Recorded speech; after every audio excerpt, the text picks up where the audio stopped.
Solarix, the first episode of Season 6, takes up where Season 5 left off, with Rick, Justin Roiland, and Morty, also Roiland, working to find solutions to the issues they ran into after destroying the citadel of Ricks. Additionally, we get to meet Mr. Frundles, a cute new creature. Rick breaks out the scenario at the start of the episode as he and Morty are still stranded in the fragment of the citadel that is broken off and are floating through space. The portal cannon is malfunctioning. It has been a while since the 5th season ended, and the team is out of alternatives for food, water, and energy. When Space Beth suddenly shows up on a ship to save them, the two of them are prepared to die. Rick and Morty are saved after some debate. Rick returns the two of them to their home and says that he needs to restart the portal index in order to travel across multiverses once more, but this doesn't actually work because he resets portal passengers instead rather than travel. Here, Summer is tasked by Rick with assisting Rick, Morty, and Jerry in traveling back to the C-137 reality when they are warped back to their own original universes. Here, Beth and Space Beth are informed about the Rick and Morty bodies in the backyard. Although it is unpleasant for Summer at first, both Beths ultimately decide to travel with Summer on the next quest to save Rick. Rick goes back to the world he first encountered during the events of his origin tale, which were emphasized in the 3rd and 5th seasons.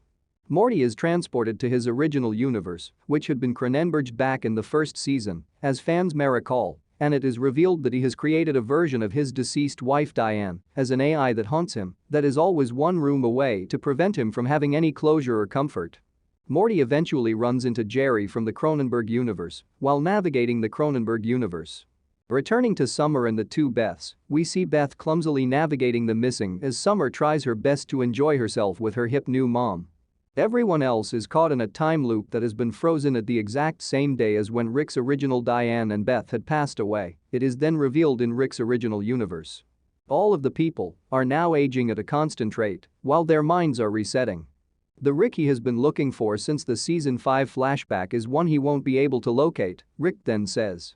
Rick departs from the ghost of Diane he had created before entering a wormhole in a much more irrational attempt to travel to another universe.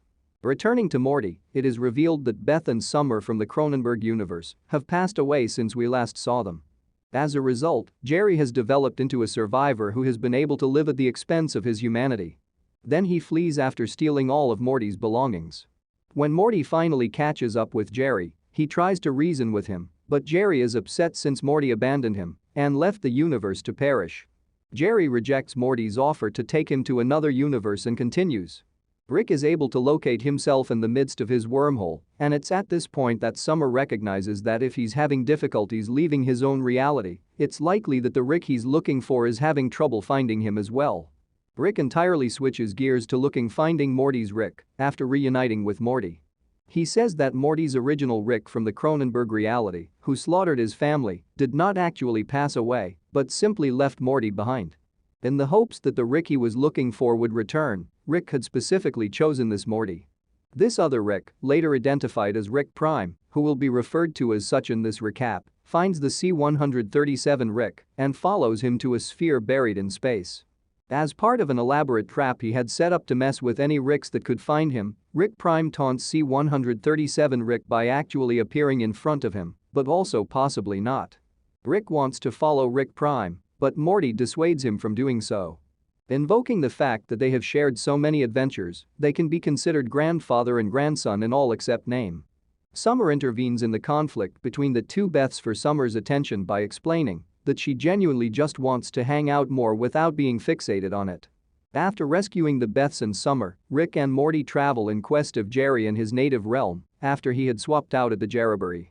Since the Smith family has remained static throughout the seasons we have seen, including Beth and Jerry's time spent divorced, Rick learning to appreciate Jerry, and much more, it is revealed that Jerry's original universe is essentially stuck in Season 2.